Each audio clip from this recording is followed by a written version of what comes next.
Now then, we now know from this hadith that when Dajjal is released and commences his mission, he will commence his mission from this island. Which island is it? In 1917, the British Secretary of State was a man named Lord Balfour. And Lord Balfour made a declaration, a stunning declaration. Britain was the superpower in the world, and Lord Balfour declared that the British government intends to pursue an effort for the establishment of a Jewish national home in Palestine. In 1919, a British general led an army which defeated the Turkish army, and from a Jewish perspective liberated Jerusalem and liberated the Holy Land. And then Britain became the power which controlled the Holy Land. The League of, in those days you didn't have the United Nations, you had the League of Nations. And the League of Nations conferred upon Britain something called mandate power. So Britain was the mandate power who controlled the Holy Land. Britain controlled the Holy Land from 1919 until 1948. In 1948, Britain acted as the midwife for the baby to be born. The baby, of course, was the state of Israel.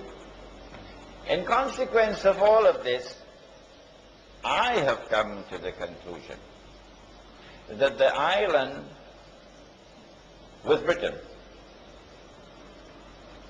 And so when Dajjal was released and commenced his mission to deceive Banu Israel and to deliver to them what would appear to be the return of the Golden Age, it is from Britain that he commenced his mission. But if there's anyone who differs with me, then I'll have to invite them to tell me, you tell me which island it is. You cannot just differ with me without telling me which island is it. Because the hadith is there in Sahih Muslim. You've got to deal with the hadith. During the time that Dajjal was launching his attack from Britain, the Holy Land was liberated of non-Jewish rule. During the time that Britain was hosting Dajjal, the Jews came back to the Holy Land. And during the time that Dajjal was launching his attack from Britain, the state of Israel was restored. 3 out of 4 already delivered. And in all of this, the overwhelming majority of Jews have been absolutely convinced that all of this represents blessings from Allah. That Allah is validating the Jewish claim to truth. That Allah is fulfilling His promise to Banu Israel. Now comes a little more difficult part. It was fairly simple to identify the island of Britain. If when Dajjal was in a day which lasts like a year, he will be in an island, according to the hadith of Tamim ad-Dari. Where will he be in a day which is like a month? Is he going to move to another territory? And if he moves to another territory, how can we recognize it?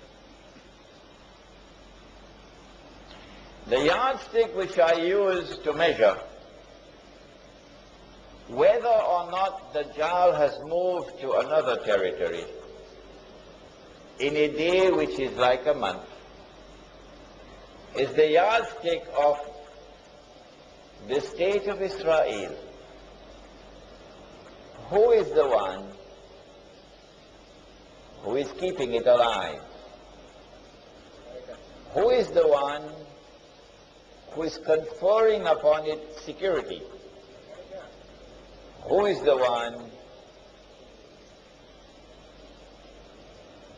who is building it up constantly, feeding it, and making it stronger and stronger and stronger and stronger? Is it Britain? The answer is no. Remember, your brother Imran is also a student of international relations. Don't forget that. The answer is no. Someone else has taken over from Britain as the strategic ally of the state of Israel. Britain is still there, but now there's someone else more important than Britain, with a more strategic relationship.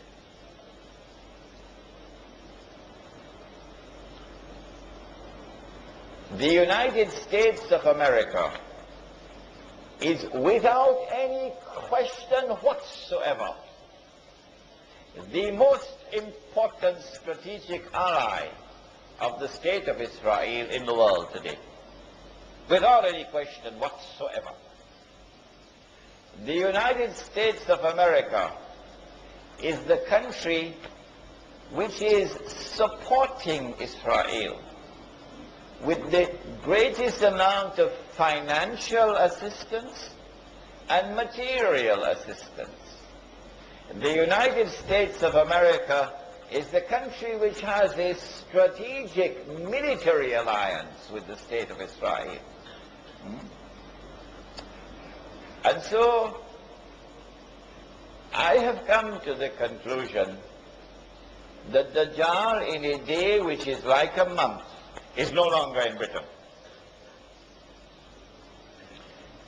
Britain now has to give way to another country. Britain was the superpower. Britain was ruling the world.